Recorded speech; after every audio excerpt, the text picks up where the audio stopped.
Didier Van Kovla, bonjour. Bonjour. Un grand merci d'avoir accepté l'invitation de la Fringale culturelle. C'est un grand plaisir de vous retrouver.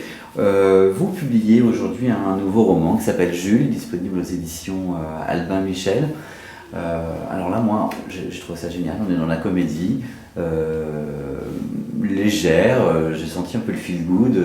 Est-ce que ça vous va quand j'en parle comme ça? D'autant plus que c'est sur un sujet super grave. Oui. Et moi, j'aime bien arriver à convertir les épreuves que la vie nous envoie dans quelque chose qui redonne des vitamines. Et si on raconte l'histoire de manière grave, c'est une jeune aveugle qui a 30 ans, elle est aveugle depuis qu'elle a 17 ans, immense espoir dans sa vie, une greffe de cornée artificielle qui peut lui rendre la vue. Elle appréhende bien sûr, le seul qui lui donne du courage qui est là, c'est son chien d'aveugle, Jules. C'est l'histoire d'amour qui dure depuis 10 ans et c'est son compagnon de vie, c'est sa source de joie, de confiance et l'opération se passe bien. Elle retrouve la vue dès le lendemain et le grand problème, c'est que son chien ne la reconnaît plus. Car le chien l'a toujours connue, évidemment, comme aveugle. Et qu'est-ce que c'est? C'est elle, et en même temps, elle voit la balle. C'est pas possible. Et le chien se met à déprimer de manière grave, et c'est dans la réalité ce qui se passe, parce qu'à la fois il la reconnaît, il la reconnaît pas. Et en même temps, il perd son but, son objectif, son enjeu, tout le conditionnement de son dressage, et surtout l'empathie avec son... Que faire? Et pour elle, c'est le plus beau jour de sa vie, de revoir la lumière. Et en même temps, elle perd son chien. Parce que quand elle va voir le vétérinaire de la Fédération des chiens guides, qui lui avait donné ce chien, qui a diplômé ce chien, qui lui a donné, et il lui dit, bon, vous avez le choix, vous pouvez bien sûr le garder comme simple animal de compagnie, mais dans 3 mois, il est mort. Déjà, il ne mange plus, déjà, il déconne, il perd tous ses repères, ou alors... vous l'abandonnez avec la même brutalité avec laquelle vous avez retrouvé la vue, et je l'affecte à un autre aveugle, le plus différent possible de vous, pour que le conditionnement du dressage, tout à coup, le remette en phase avec ce qu'il sait faire. Elle ne peut pas faire autrement que d'accepter, et elle repart toute seule, et ça lui brise le cœur. Sauf que le chien ne va pas supporter d'être séparé, il ne va pas supporter l'autre aveugle chez qui on le met, il va fuguer pour la retrouver, sauf qu'elle est partie pour essayer d'oublier tout ça, et le chien a besoin d'un relais.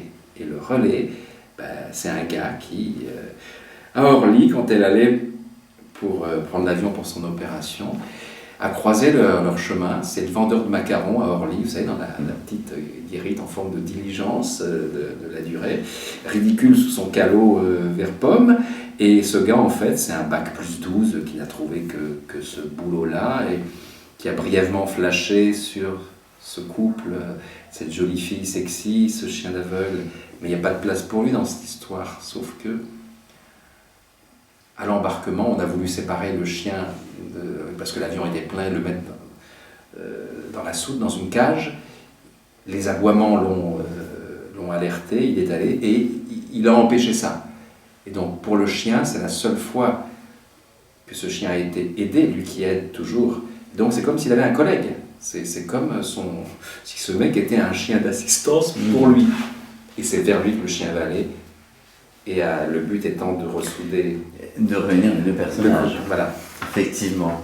Donc oui, comédie, rythme de comédie à partir d'une addition de drames, si vous voulez. Les drames que vit ce type sous son calot de vendeur de macarons par rapport à tous les échecs de sa vie, parce qu'il est trop tout, quoi. Il est trop diplômé, il est trop doué, il est trop génial, il est trop honnête, donc il s'est fait rétablir dans tous les côtés. Et quand ce chien va débouler dans sa vie, il va ruiner sa vie. Cela dit, sa vie demandait peut-être à être ruinée de manière à ce qu'il passe à autre chose. Pour mieux repartir, on est bien d'accord. Ce qui tient, alors ce qui est très intéressant, c'est le rôle de ce chien, finalement, qui a un rôle d'entremetteur, de mise en relation avec les deux personnages qui sont des êtres humains. Comment l'idée est venue de... Alors, c'est une très très vieille idée. Les chiens d'aveugles m'habitent depuis très longtemps, parce que j'ai commencé à faire du théâtre quand j'avais 12 ans. Mon père écrivait des pièces pour le Lions Club destinées à financer des chiens d'aveugles. C'était des grandes soirées caritatives. Et donc moi je jouais des petits rôles d'enfants, de pré-ado dans les pièces.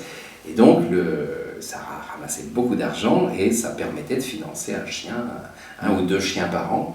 C'est très cher aujourd'hui, c'est 50 000 60 000 euros la formation d'un chien guide d'aveugle. Donc très tôt j'ai été témoin de ce que peut donner un chien d'aveugle, de son rapport avec son maître ou sa maîtresse, ce lien à la fois de dominant, car le chien d'aveugle est un dominant, mais un dominant au service de la personne. Il doit calculer constamment la vitesse, le gabarit de la personne par rapport aux obstacles de la route, un échafaudage, un trou dans la chaussée, le trottoir, un feu rouge, comment on fait, quel signal on donne, la descente d'escalier, tous ces signaux qu'il doit constamment. C'est pour ça que par exemple, il est très bien en ce moment, on diffuse sur internet un truc très bien qui dit que doit-on éviter de faire avec un chien d'aveugle. Par exemple, vous croisez votre chemin, ne le caressez pas, ne lui dites pas oh comme t'es beau, ne lui donnez surtout pas à manger, car quand il a son harnais, il est en service, rien n'existe. Or le chien, surtout, c'est souvent des labradors qui sont très très liants, donc le chien doit s'empêcher d'aller vers vous parce qu'il est en service, donc ça lui pose un vrai problème.